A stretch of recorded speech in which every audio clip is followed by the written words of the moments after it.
I do not think he is actually gay, despite the many delicious ironies that surround him. But since there are so many of these ironies, one cannot help but comment on them. The first that comes to mind, a YouTube video that received more than 1 million hits when it surfaced, has enjoyed much circulation in social media as Pope Benedict, It's Raining Men. Recorded at the Vatican during the Pontiff's weekly general audience on December 14, 2010, this rather sumptuous 1 minute and 45-second clip begins with 4 strapping young hunks dressed in white suits, trapeze artists from the Italian circus troupe Fratelli Pellegrini, ascending the marble staircase in unison. Stopping at a Persian rug about 20 feet from the papal throne, the young men take off their jackets and proudly display their perfectly chiseled and naked torsos. Then they perform an acrobatic routine for His Holiness. Does Benedict stop this gratuitous display of titillating homoerotica? Not at all. As the men hoist each other into the air, one on top of the other, 3 high, their tight pants flexing to accentuate their attributes as they spread their legs wide open, he doesn't take his eyes off them for an instant. In fact, he's visibly on the edge of his seat, as is a gallery full of nuns who wave their hankies in enthusiastic approval.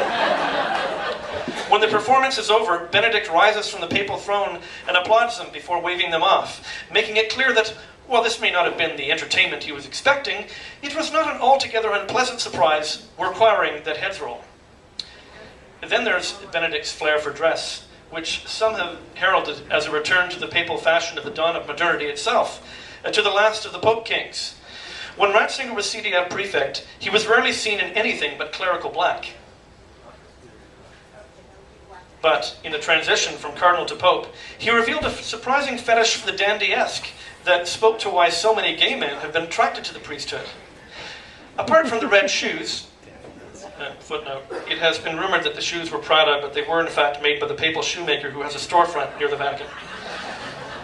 There were the wraparound Ray-Ban and Bushnell sunglasses, which seemed an odd accessory for a man in his 80s, a fabulous pink chasuble, and a fancy red Camorro hat, the likes of which hadn't adorned a pope's head in centuries. Indeed, to some papal observers, Benedict's exquisite vestments were reminiscent of Raphael's portraits of Popes Julius II and Leo X, or Velázquez's of Innocent X. But Benedict's sudden taste for flamboyant finery, his delight in surrounding himself with glittery accoutrements. Footnote.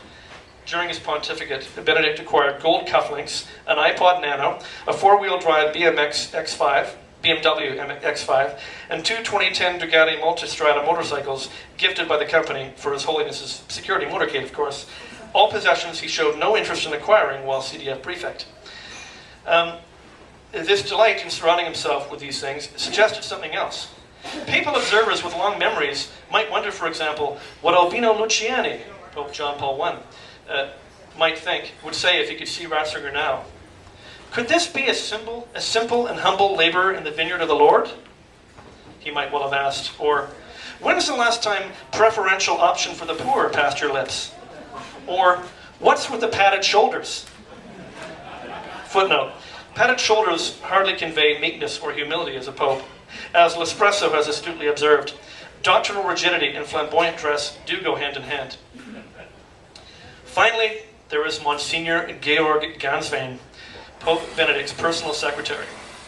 In the first few years of his pontificate, there was no end of online rumor-mongering that the Pope and Georg had a thing going because Georg was a hunk, 3 decades younger than his boss, and in the Pope's company day and night. This author will not descend to such prurient voyeurism as wondering what the Pope Emeritus and Georg talked about over intimate dinners at the Vatican. On the other hand, if Ratzinger was in fact gay, then Georg would have to be considered a nice catch. Ruggedly handsome and athletic, he really does have that windswept George Clooney thing down pat. So handsome is Ratzinger's personal assistant that by 2009 there were 4 Facebook fan pages dedicated to him, as well as a counterfeit page claiming to be his. Known by his swooning fans as Gorgeous George, the Monsignor inspired an Italian play on words which could mean either that he should leave the priesthood or take off his priestly clothes. Thank you very much.